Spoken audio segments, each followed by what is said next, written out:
You listen to his podcast? Or Yeah. Nice.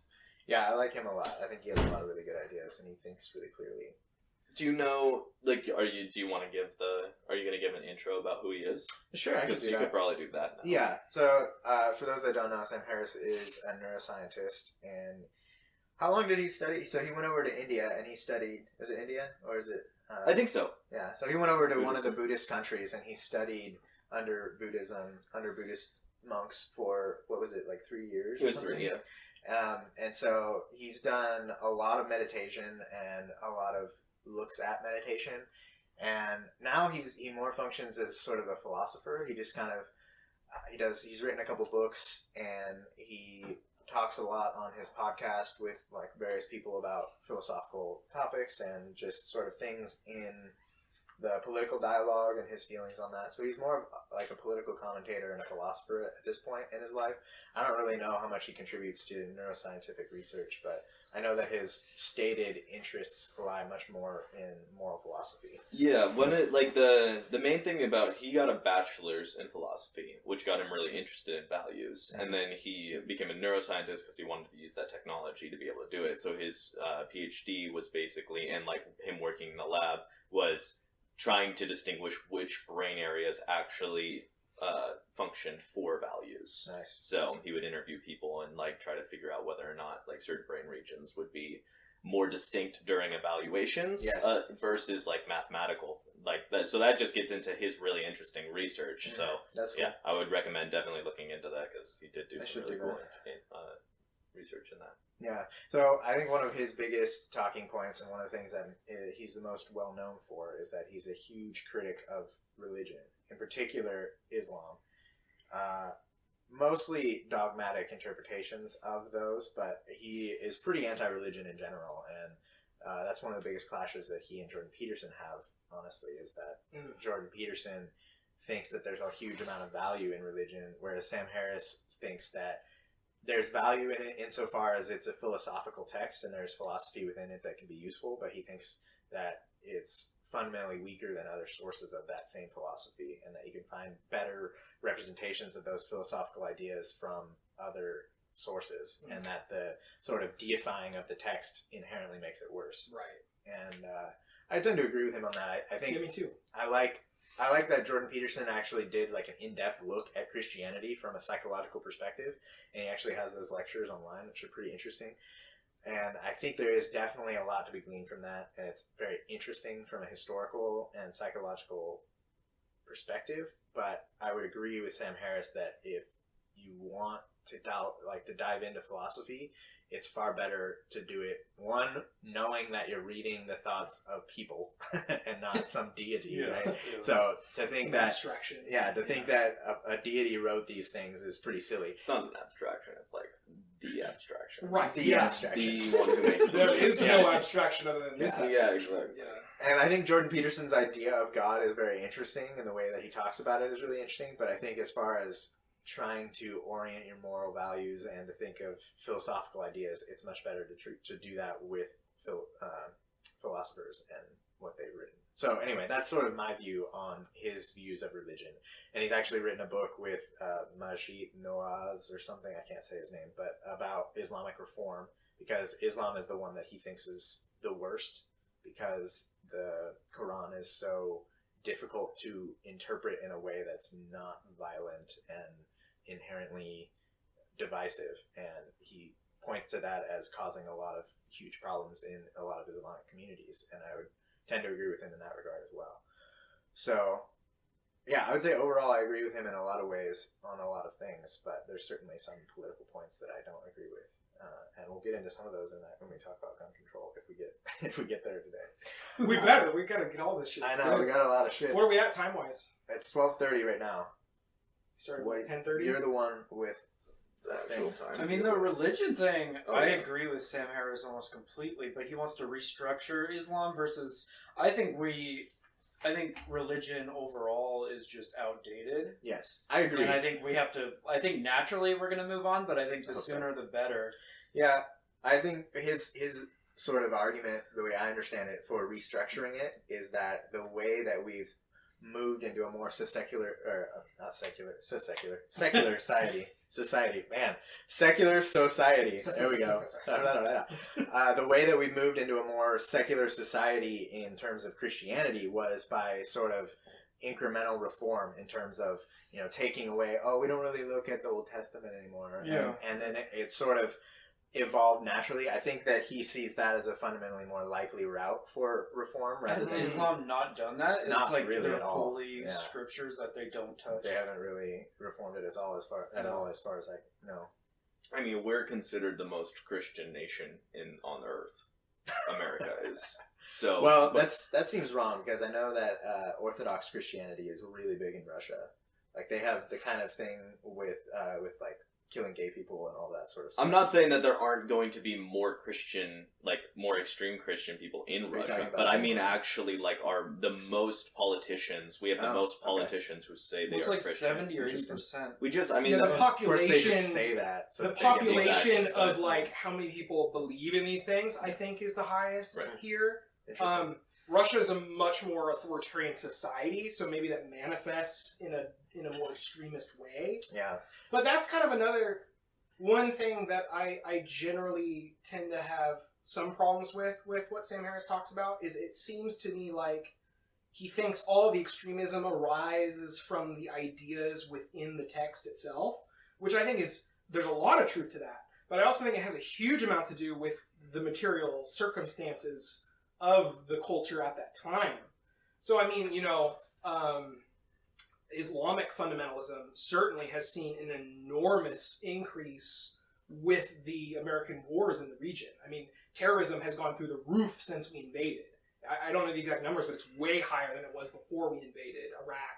And so, you know, there's also that when you destroy the secular institutions and you make people's material circumstances so desperate and so filled with despair, they're going to be much more susceptible to those extremist ideologies, you know, especially as a source of revenge or For sure. because they're hopeless and they need something to do with There's themselves. Definitely that. I'm not Another- denying that happens. One more point real quick is they did they did I forget when, but the United States did a poll of people in the Middle East showing like what is the primary motivation for terrorism, and it came out as primarily political. Yeah. So that shows that at the very least that's a huge component, and it's not just about the ideas within the religion itself. I can see that for sure, but the reason why I even brought up us being Christian, the reason why I brought it up was an example of this is like one of the most Christian nations, at Mhm. least like if not the most, one of the most, but like Muslim nations are like decidedly they are Islamic. Like you have the hijab Right. being necessary. Yeah, they're more theocratic. Exactly. Yeah. And that's And- obviously. But we should So- also note that has an, you know, so like Iran, for example, was far more secular until we overthrew their democratically elected government, put in an authoritarian Shah, and then in response to him cracking down on the population in a totalitarian way, there was an Islamic revolution, because in that state of being oppressed, those Islamic extremists were much more, the people were much more susceptible to those messages Yeah. because they were so angered by that. But I mean, they were turning into a Western culture. They were wearing American-style clothing, even the women. Yeah. And then there was this theocratic revolution in response to us seizing their government. So, I mean, these things don't happen in a vacuum. Real. That's Yeah. that's an example of what I'm talking about. Not to say that's across the board. Yeah. Well, one of the other things that I wanted to point out is that part of the reason that terrorism went up when we invaded is that we overthrew Saddam Hussein, and he was a pretty secular ruler, and he was holding down a lot of the Mhm. religious extremism. Mhm. And then after we killed him, it sparked a civil war between the Sunnis and the Shiites. Well, we should also note part of that is part of our occupation tactics is we literally separated the different sects into different parts of the cities. We intentionally separated them. It was part of our war strategy. So, I mean, again, these things don't happen. There's meddling. That's a contributing factor. So I think this is an important conversation, but I don't know. Like, it is a very good critique of like how the U.S. has obviously done awful things in their foreign policy. But the thing that I would, if we're gonna like talk about Sam Harris, I Right. think the one thing that he would probably We shouldn't say, stray too far into Yeah. side shit here. But I think one of the things he would say about that is that if there wasn't the Muslim religion, of course he goes into his like Right. crazy, you know, Right. like just remove this, which is like not useful, not pragmatic. But it's like if it wasn't there, Would there they respond wouldn't in a have way been, there wouldn't have as been the extreme? easy material to be like, oh well, there's a holy war. You know, it's like, oh well, That's if you fair. go kill everyone, now you get to go to that's fair. paradise. But, I mean, one could almost say, at least from the point of view of the country dealing with that interference from an outside power, Yeah. they might argue that that's a good thing. Maybe that's a defense mechanism against, outside invaders, is like at times of, great stress, we become jihadists, and then... Totally, but that's I mean, Afghanistan's never been successfully, held indefinitely. Maybe that's a part of that. yeah. This is Not gonna that get I'm saying really. I'm justifying that at all. Yeah. I think it's And still their overall terrain. way negative. Well, it's going to get messy too because it's like, well, the reason that we went over there was because of some Muslim extremists crashing planes into some of our buildings. See, but I disagree. And with I you. know, We invaded Iraq. I know. It's hard because I don't know. See, and that's actually something with Sam too, Yeah. is that he is very much on the narrative, like in that way. He's like, This well, is one of the main there critiques are of him some from bad the things. left, is he seems to parrot the establishment narrative about our foreign policy decisions. And so a lot of those critiques of him say, well, you're doing that because you've selected this group, the Islamic religion, as negative, and you're now being tribalistic. You're not when you justify American foreign policy, you're not looking at both sides equally because you're just attacking the outgroup in your mind. Yeah, reinforcing Right. any of Yeah. the biases that he already has. Well, I also think that he has a good point when he does some of that, though, in that to just completely argue for pacifism in the face of terrorism seems silly. I disagree with Right. that. So Yeah, so that for sure. seems to be a lot of the ultra left what they would argue. It's like, let's just leave them alone. It's not our problem. Like, we can't go and police them and control them and tell them what to think. Right. But then it's like, okay, well, you have entire nation states that support the clitorectomies and support stoning gay people. And the And irony is you that know. the very worst offender in terms of a state in that regard is Saudi Arabia. That's where Yeah. the most extreme sect of Islam comes from, and they're one of our closest allies well, for purely power reasons. Sam Harris is a huge critic of that. Though. which I applaud him for. That's Yeah. very, very good. I think this gets into like what I was talking about when we were talking about the comparisons between the hunter gatherers versus the civilization. It's like I think there's a hesitancy for like the left, who I think most of the time thinks of themselves as the more progressively moral, and they want to have more like moralistic thinking. It's Mhm. like they'll be like, yeah, let's talk about, of course it's not okay to say no, that you can't have an abortion. Like, no, that's not, we can't have a law that says that here. And then they're like, yeah, because that's morally not okay, right? And it's like, yeah, that's totally not morally okay. And then they're like, okay, but then we look at this nation and they do this thing that's like way worse. They do genital mutilation, and they're like, oh well, that's their choice. And it's like, See, but we said it's not morally okay. So That's can't true. we just say that it's not okay for them to do it? But this really does get into the whole conversation we had last time about imperialism and multinational government. Because, my personal belief is I never agree with unilateral direct interference in other nations. Real, yeah, I would agree with that too. I would say that kind of thing should be called out. Yeah. It should be attacked diplomatically, economically. Real, And if anything is physically done, it should be part of a coalition of states. totally. But We invaded Iraq with the only the British joined us. All the UN voted. We violated the way the UN functions, and that the UN actually said no to it. Mm. And that was the first time the US violated the UN framework for interference, Because it was a national which was a anyway. huge blow to the legitimacy of the UN. Yeah. Totally. It's kind of like the beginning of the blatant, era of American imperialism. Sure. So what would you advocate for doing in the face of someone like Saddam Hussein, where you can question whether or not we actually thought that he had WMDs, but Well, first of all, connecting that in any way to 9/11, I think, was atrocious. Yeah, that doesn't Yeah. make any sense. So that was used as the justification for the invasion, A. We should note that the people who were the architects of the invasion, like Dick Cheney, they authored some paper. It was called like the New American Century, and it was after the Cold War. They were trying to say like, okay, what's the next era of American power now that we're the sole hegemon?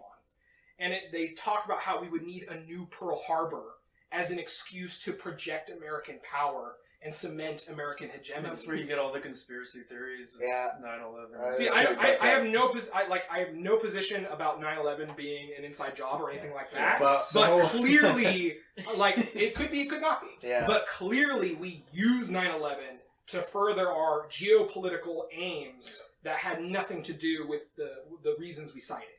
I would agree with that. I would also say, just on the point of 9/11 being a conspiracy, the idea that it was somehow they like snuck thermite into the buildings so that they could, like, the idea that steel doesn't melt at a high enough temperature or whatever. Yeah. All you need, that's just a misunderstanding of the physics involved. All you need to do is heat something up and its yield strength goes down.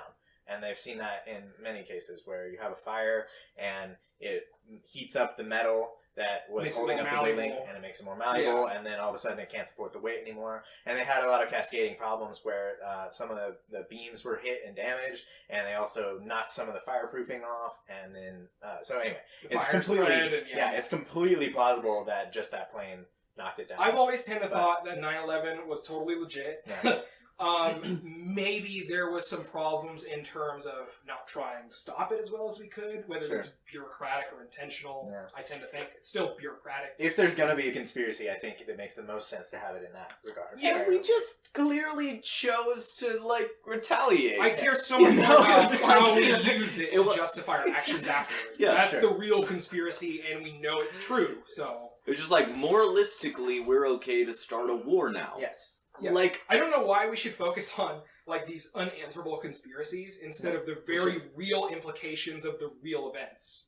It's I like just wanted to mention that because for sure that is because a I'm whole actually thing. an engineer, and so I can say with pretty good certainty that like I understand what happened. I appreciate you bringing that in. I always see those those memes being like, "Well, jet fuel can't burn steel beams." And I'm You're right, it can, but it doesn't need to. But yeah, anyway, as far as us using that to further our own power and like increase the power of our government even domestically, I definitely think that's reprehensible. But I also wonder what you guys would posit as a reasonable response. Well, first of all, we should have disclosed the identity of those who participated, which were mostly Saudi Arabians, and there should have been serious political ramifications in that regard, pointing out the extremist nature of the Saudi Arabian government, questioning our alliances with them, things like that. I agree with a general anti-terrorist, defense system or whatever, dealing with that as a threat. But the idea of like unilaterally invading countries in the Middle East, I think that's only made the problem worse. it just Yeah. for me, it clearly shows that these people, they decided they were Muslim extremists, right? And so it's one of those things where it's like, this is a clear example of what happens if they become extreme and why you need to make sure that they don't. And And let's also talk about the fact that or what's his face, Osama bin Laden was a U.S. asset trained by the CIA during the Cold War. We literally still use fundamentalist Islam as part of our geopolitical strategy, in the sense that the whole underbelly of Russia is the Middle East, and there's a huge percentage of the southern population of Russia that's Islamic. And one of the key American strategic points is to radicalize the Islamists under Russia to cause societal discontent. So, I mean, we've used radical Islam, we've perpetuated it as a political strategy Totally. multiple times, including the very person that caused 9/11 to happen. Yeah. So, I mean, we have a lot of responsibility in this real. area. Well, I'm That's a good point. not trying to say, because again, I'm trying to like more stick on the ideas that Sam has, which is Okay, like we should the keep- moral. We're getting too about it. Yeah. I'm sorry. Yeah, no, it's okay. I mean, it's alright. Like, those are good facts to know, Yeah, and it's right. like, it is clearly like questionable what Right. we did, but or just bad. But I would say that like you can use that example, that like that they did do something so extreme as a reason why you need to pay attention to those morals and say For these sure. are tend to be extreme, For and sure. when they do, or that they do tend to be extreme, and when they are extreme, they can lead to crazy amounts of violence. And So they're probably not ones that we should continue. yeah, I listened to the Joe Rogan with him and Majid Nawaz was the guy that he worked with. Wasn't he he was he a used to be an radical extremist, Islamist for yeah. a long time? Yeah. And I'm trying to remember his arc. He goes into it a little bit in that, but he actually went to Egypt for a while, and he was living there, not doing anything shady that I am aware of. And then when 9/11 happened, they imprisoned him for 5 years or something like that, just because he was Islamic. So anyway, he comes from an extremist background, and he's trying to reform Muslim Islam. culture and Yeah. Islam in general. But what I was going to say about that is just that the extremist problem is definitely a problem, but a lot of people point to how small of a percentage that is. And one of the things that Sam and Majid both talk about is that extremist Islam, like jihadism, is a problem for sure, but also just normal Islam can be a huge problem. For instance, in the UK, Muslim people in the UK were polled, and they asked them if it was okay for people to have gay marriage, and 0% said yes. 0. Yeah. And around 50% of them said that the attack on Charlie Hebdo was valid and warranted. Which is crazy, yeah. And that's in the UK. So that's not even in Saudi Arabia, right? Yeah. So there's clearly something wrong with the ideology at play. Right. And I think that's mostly what Sam is trying to say. I agree with Now, that. And what- I think go ahead. What he parrots about foreign policy and his, maybe unwillingness to question the motives is, I would say, it could be seen as a huge problem. And We our should look into that. contribution to certain, Yeah, aspects of I it. do think that a lot of people like Noam Chomsky tend to blow that up more than is maybe I think that's fair. possible. And he to actually attribute. speaks to that. Yeah. And he says that, yes, I focus disproportionately on that. Mhm. But his reasoning for that, which I appreciate and personally I like that reasoning, is the idea that as an American, first and foremost, we're responsible for what our own nation does. And we should be disproportionately focused on our own nation because we can have more impact on that. Mhm. Criticizing, Islam, what can we do as American citizens about that? But criticizing what we're doing, we can have a much stronger impact on that. Yeah. So that's kind of like his main justification for focusing on Sure. the problems of our own country. One thing that I find interesting in sort of response to that is one thing that Sam Harris recommends as a sort of a response to Muslim extremism is to get off of oil, to revamp our economy. That's super so fair. that That's a we're good one. completely- That's I like super that. fair. We're completely, Yeah. No way. Well, No that's- way would we do that. I mean, But yeah, I well, we like should. it. I We mean, definitely should. I agree, but there's Well, but that was in that article about the global warming. Yeah. It's Mhm. like we have to revamp Yeah, our coal economy. has to drop We- to like 6 to it 7% or was something 1 to 7%. like that. Oh, 1 to 6. they're saying we Oh, essentially okay. have Something in like the 2020s to have net negative carbon. Mm-hmm. Which is not gonna happen. Are we gonna? I mean, that is true. It's probably I mean, we could use this as I think a clear Well, there's thing. more with Sam Harris. Let's go to the climate change thing right after this. Okay. But we Yeah. should. Sam Harris deserves a little more of our time. I think. I agree. But yeah, I think that argument for what we can do Mhm. to help Muslim extremism is valid, and I think that it makes sense to talk about it in that context of like, this is a problem, we need to fix it, and here's a way that we can fix it that I also agree. solves this other tangential I problem. agree. I think the reflex with the left, Mhm. which is done in I think a not very good way in the mainstream. Some intellectuals like Chomsky, I much more agree with his reflex with it. Is a reflex against the portrayal of the Islamic community by the American foreign policy apparatus as kind of like a net green light to interfere in that region in any place for any reason Mhm. because of a general boogeyman of the Islamic terrorists. Right. We use that boogeyman to go into Iraq, even though that particular intervention made no sense within the context of dealing. We're using Islamic terrorism as the justification, but we're not actually trying to deal with it. And in fact, in many circumstances, we're making it worse. And so critiquing that kind of scapegoating is an important part of understanding the dynamics there. I think if you take it too far, which a lot of mainstream leftists will do, and say, like, you don't say anything bad about Islam. Mhm. That's silly too. Yeah. But can't really escape silliness with Yeah. regular people a lot. I agree. Yeah, so the things that I wanted to say about Sam Harris which I already mentioned, is that he's often misconstrued. He is. Taken out of context, and he goes on these long seen thought experiment trains, and then people just grab onto one thing, like nuking Saudi Arabia. We should talk about that for Which- sure. Yeah, so let's get into I that. didn't even see in the quote anything about Saudi Arabia. I was nuking some Muslim place. Yeah. I should actually pull up the quote because Yeah, it's that'd good. be good. But basically, that's not at all what he was advocating for. But what did you want to say about that? Well, I think it'd be better to read the quote out first.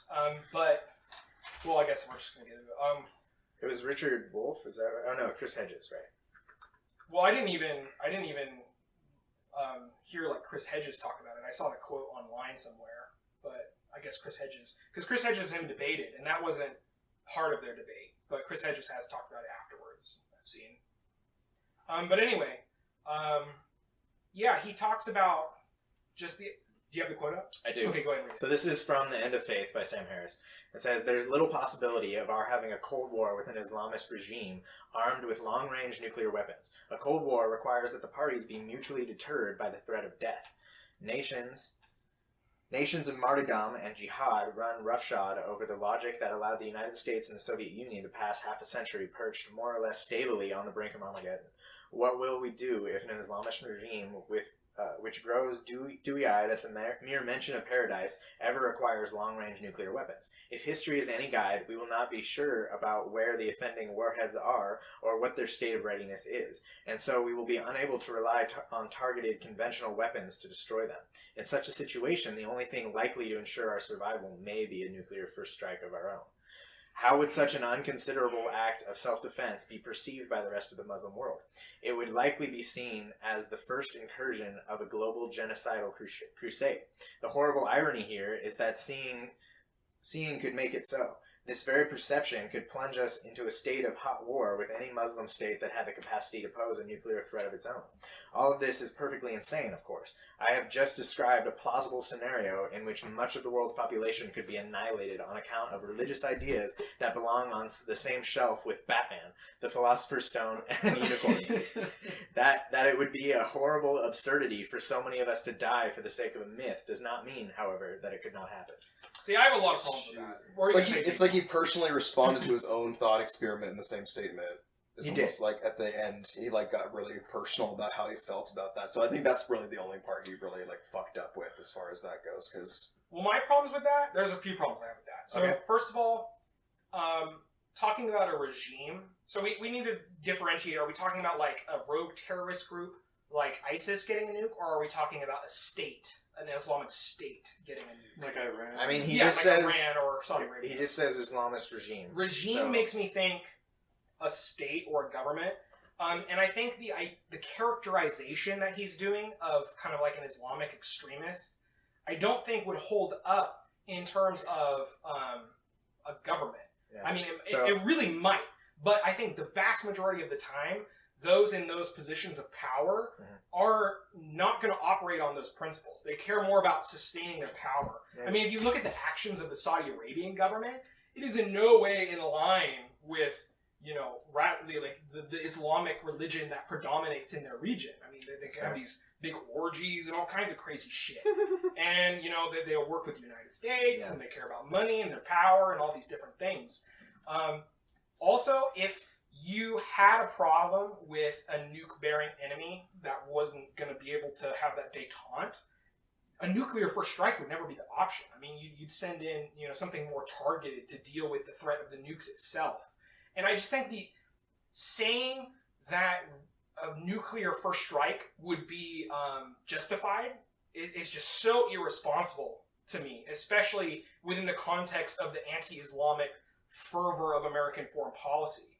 I really just, yeah, that blows me away. I don't think that would happen in an Islamic government. I think they would, you know, care about their continuation and their survival.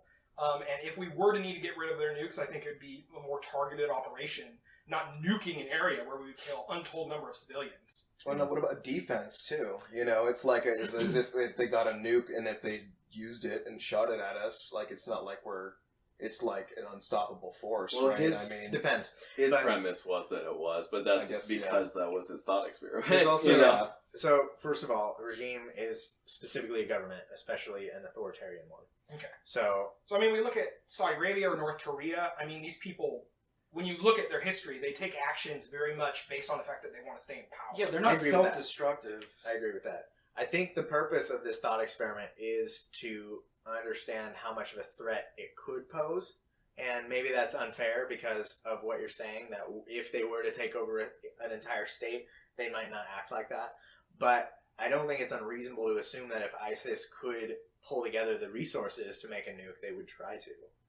That's fair. And so but again, it's not, they- we're not ruling out. I don't think it's fair to rule that out as a possibility because I think I they agree. could try to do that, and we could face an instance where we're looking at something, some organization that possibly does have those values at heart and does That's possibly maybe not possess, but are working towards the possession of that type of technology. But even then, I don't think the response would be to nuke them. I think it would be, like I said, a more targeted situation. Sure. Whereas when you're talking about like a built-up nuclear state like Russia, Mhm. if we were going to try to deal with their nukes, we would have no option except to nuke them because their nuclear facilities are so integrated throughout their society. It's this whole thing. That's true. You know, whereas if it was an Islamic State, you know, first of all, they'd probably be more of, you know, a decentralized, you know, organization that wouldn't necessarily have like that strong, infrastructural foundation. I don't know, just throwing out there, nuclear first strike. Totally. I mean, you need to be so careful with that kind of shit. And I agree. even if he would further clarify this, I think it's really irresponsible. Yeah. And within the context of these other issues with him dealing with our foreign policy and I don't know, it just his views on Islam concern me as approaching a form of fundamentalism. Yeah. Well, okay, so a couple things about just nukes in general. First of all, the biggest thing about nukes is getting the material, the actual radioactive material, and isolating it. So, for instance, uranium comes with 2 isotopes, or maybe even 3 isotopes, that are really difficult to separate from one another. So you typically need centrifuges, and you have to do this over a long period of time, and then you have to worry about storage and all these types of things. So that's where we really detect whether nukes are trying to be made, is in these facilities that are enriching uranium or plutonium. And as far as I think there's a lot of misconceptions about what it means to be able to make nukes, because I feel like a lot of people think that it's a technological jump, and I think that's pretty naive, because with a couple short Googles on the internet, you can pretty much figure out how to make a nuke. It's not that hard. The concepts are not that difficult to make. Well, from what I read, Inefficient the nukes. really hard part is like the intercontinental ballistic missiles. That would be really That's difficult. significantly harder. Yes, for sure. You know, To the be able to rocket project science, range. the with rocket science that Yeah. involved with that is literal very rocket complicated. science. Yeah, but no, yeah, exactly, rocket science. So anyway, I think a lot of people have that misconception where making a nuke is hard, and that's wrong. Getting the material to make a nuke and getting the nuke where you want it are the only parts that are difficult. So with that said, I think what Sam Harris is proposing here in this thought experiment is that these people we found out that they've been enriching this uranium, and so we don't really know where, how close to being ready these nukes might be. And so it's potentially possible that they would already have one. Right. And then the idea that they have a nuke is really scary for a lot of reasons, because maybe they can't get it as an intercontinental ballistic missile, but they might be able to, drive it in a truck somewhere and get it into a city. So it's not necessarily that they could, annihilate us or get it to where it would actually hit us, but that it becomes a huge threat in other ways. So again, I think that's not impossible to poke holes in this logic, and that he is cherry picking a lot here. But And I think- generalizing with literally the most destructive weapon on the planet. I think and the problem generalizing here. the Islamic religion. Well, I don't think that's unfair, though. I think he's pretty correct in that. But part of he's this. saying that because ISIS is more of it's a radical group, but he's saying that, isn't he saying that's pretty He much said India, any Islamic country that has a nuke is pretty much self-destructive? he said an Islamist regime but he does say which grows dewy-eyed at the mere mention of paradise. So very extreme. He's Yeah, it positing a highly extremist. It is definitely regime. a very extremist regime in that regard. So I think the biggest issue here is what happens to Sam Harris a lot, which is where people don't like the thought experiments that he creates, and they latch on to a lot of these problems that we're picking out. But my interpretation of this is that he's pointing out that these regimes could have really significant negative consequences, and they can get much worse than what we have now.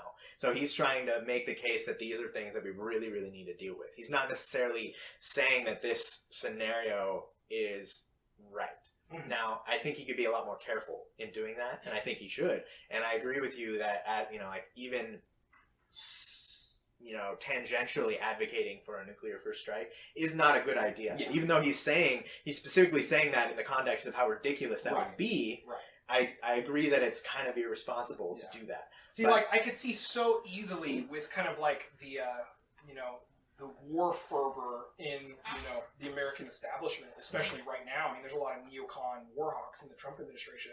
I mean, John Bolton is like a psychopath. That guy wants to topple every goddamn government on the He wants to topple Iran. He wants to topple North Korea. He's like a fervent war hawk, American imperialist to the core. Awesome.